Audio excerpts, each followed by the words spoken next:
I guess this guy's hung around long enough.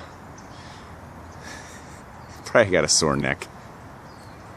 One of the things we do on a lot of our props and lights and stuff, it's a little bit more of a pain, but it kind of helps for two things. It aesthetically looks nice, and it's kind of like acts as a anti-theft thing. But what we'll do is we'll drill just, you know, small enough holes to just get the lamp cord or wire through any of our walls. And then once the wire's through where we need it, let's look down at this end, I will then take a, you know, like one of these plugs and put it on afterwards. So I just took this plug end off and then pulled it out of the hole there and then just put it back on. Now I can wind this up and put it away. And one other thing I was going to say is usually like something like this, I'll either zip tie it to where we're hooking it or use like some masonry wire or something. I had already cut this one. But again, it's just another kind of deterrent from it walking away real easily. Alright, we got the general store coming down. And 3 walls left and if a little roof store peak. is a rockin', don't bother knocking. Whoa. Wait, I don't know. I didn't say that one right. No, you did. So, yeah, we're gonna get this tore down. Well, look at that. My dirty Jeep fits in the driveway. Hey, I'm vlogging over here if you don't mind, mister. Oh, sorry. Just kidding. Alright, so, let's see. Ugh. Can you see it? Can you see it? Ah, got the top off. Now we're taking the overhang off. And let's see, general store is gone. Water tower is gone. Mine is gone. Saloon is gone. Jail is gone. Mission's gone. And these 2 are still left standing. But they're going down too. Boo-hoo. Alright. Undertaker is gone. And now, hey Grace, we're tearing this one down. I just had a tooth pulled. Oh. I got my hair cut. So, we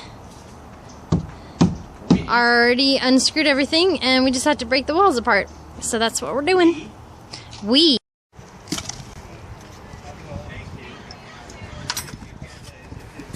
Hi. Hello. So I'm in the train depot again, and here's how I had the speakers mounted. And I did this in the general store and saloon and water tower and stuff in several places, but I just found a place or a corner, and this is what was underneath the material that we kind of draped to hide it.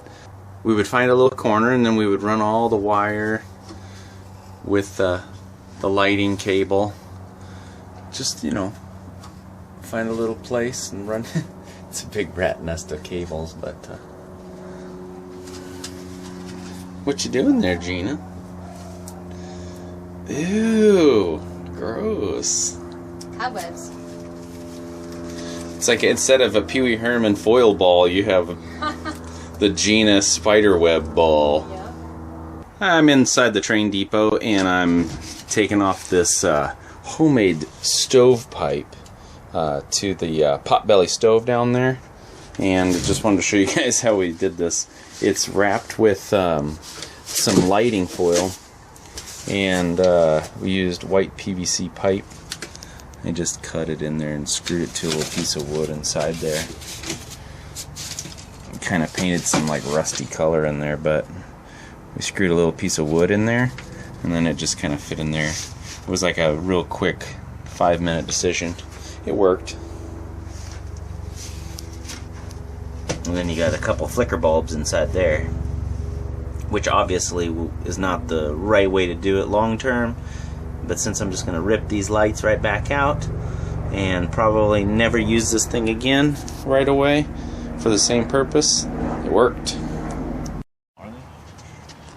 They're probably. Oh gosh.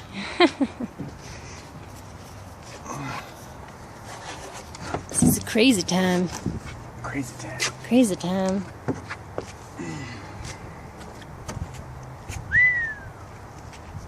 There he goes, folks. The world's strongest man. Well, at least on our block anyway. So, yeah. As you can see,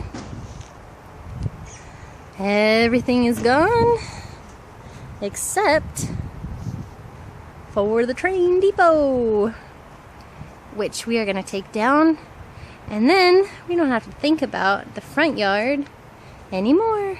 Look at how sad this is. It's real sad. Oh, our house is so sad. I want our ghost town back. Hey, Hey, you want to put it back up? no. Okay.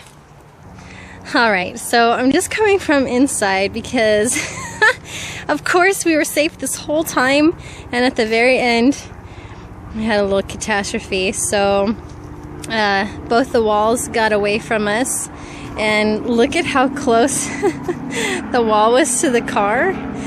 Thank goodness that telephone pole was there, because it took that top off. Man, if it had scratched my neighbor's car, I would have died. I would have felt so bad, you guys. Oh my god. So, you guys, it was so funny. I mean, I don't normally laugh when people get hurt. I'm normally very sympathetic, and I like rush to them, make sure they're okay. But when it happens to yourself, oh my god. Chris went flying with this wall. This wall was on top of me. I have the biggest bruise on my leg now, and poor Chris, his knee is all busted open. So yeah, I was saying, so we almost got it done without a scratch, but thankfully that's, yeah, that was fun, you guys. So thankfully nothing worse happened than that. But okay, so we've got 2 walls left, and then we'll be done.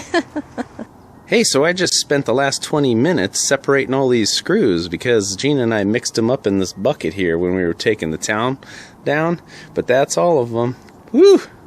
Reminded me of the time back in the day when I helped my grandpappy sort out his bolts from the old Folger coffee cans. Not fun. 4,182, 4,183, 4,184, 4,185, 143, 9 3/4. Dang it, Gina! Sorry.